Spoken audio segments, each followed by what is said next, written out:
ഞാൻ കഴിഞ്ഞ ദിവസം വീണതാ. എനിക്കറിയാം ചാണക്കുടി ഉണ്ടെന്ന്. നീ ഒരു തവണ വീണാണെങ്കിൽ വേണ്ട, ഞാൻ വിചാരിച്ചു നീ വീണിട്ടുണ്ടാവും. ബിജു, നാളെ ക്ലാസ് കിട്ടിയത് എവിടെയാണ് പോണേ? ഇന്ന് നമ്മള് നമ്മൾക്ക് ചെത്തിയില്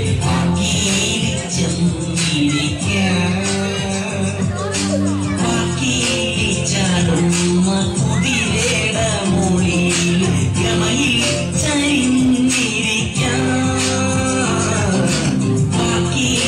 ചാടുന്ന കുതിരേട മൊഴിയിൽ ഗമയിൽ ചരിഞ്ഞിരിക്കാം.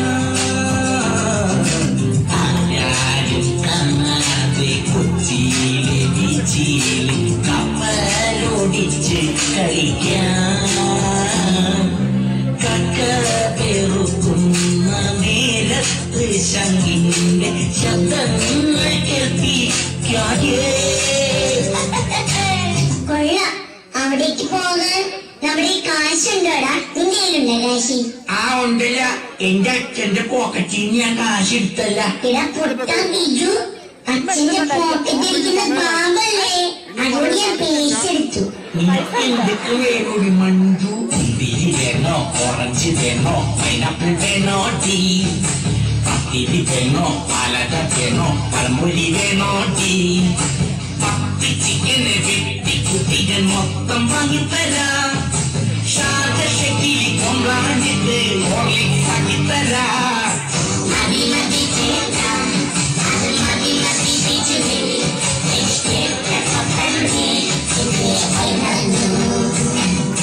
മുന്തിരി വേണോ, ഓറഞ്ച് വേണോ, പൈനാപ്പിൾ വേണോ, ടീ പത്തിരി വേണോ, പാലട വേണോ, പഴംപൊരി വേണോ, ടീ വേണോ, ടീ.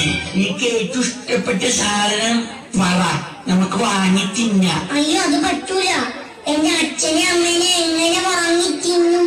നീ പൊട്ടി, അതല്ല പറഞ്ഞത്. ഞാനതാ പറഞ്ഞത്. നീ എന്താടി സ്കൂളിന് ചാടിയത്? എനിക്ക് ആ ലാലി ടീച്ചറെ കണ്ടൂടാ ബിജു. ഓഹോ,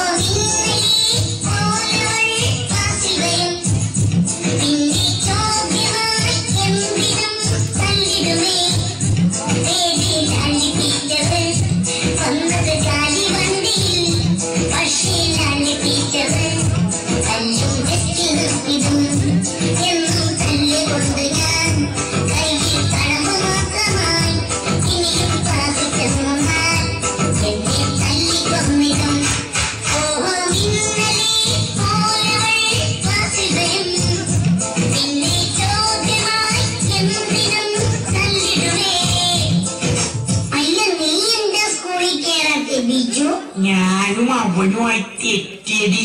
ഏതവൻ? ആ പ്രിൻസിപ്പാള്.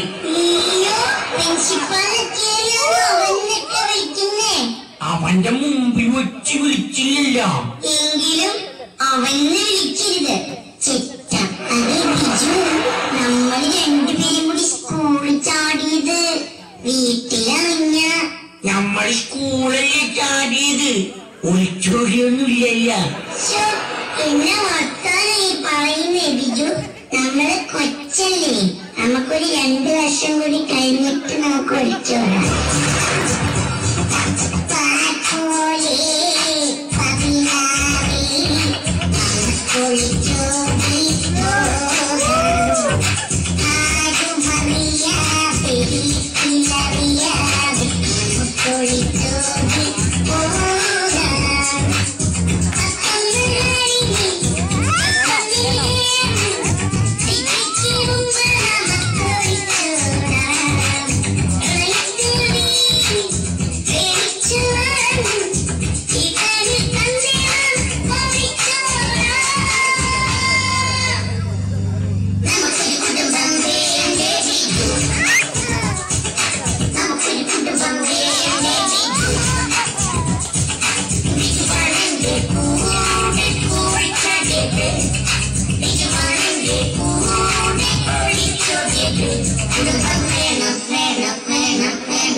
അവളുടെ ഒരു പൂതി കണ്ടില്ലേ?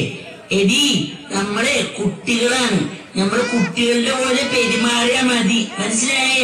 ശരിയാ, നിന്റെ കൂടെ സ്കൂൾ ചാടി എന്നെ വേണം പറയാൻ. ഇടി, നമ്മളെ നോക്കാനായിട്ട് നമ്മുടെ അപ്പനും അമ്മയും ഉണ്ട്. അവർക്ക് വേണ്ടി ആദ്യം ജീവിക്കാം, എന്നിട്ട് മതി ഒളിച്ചോടല്. ഞങ്ങൾക്കിടി പൊട്ടി വീട്ടിലേക്ക്. സിനിമയിലെ രാജകുമാരന്റെ രാജകുമാരിയുടെ കഥ കേട്ട് റിയലായി ജീവിക്കാൻ നോക്കണ്ട പിന്നിക്കോട്ടമ്മേ എൻ മഞ്ജു. അത് കഥ കഥയല്ല ലൈഫ്. എന്ന് നമ്മൾ നിൽക്കും സ്വന്തം കാലി ചെക്കലമ്മ നോക്കാമടി. സിനിമയിലെ രാജകുമാരന്റെ രാജകുമാരിയുടെ കഥ കേട്ട് പിടിപൊടി.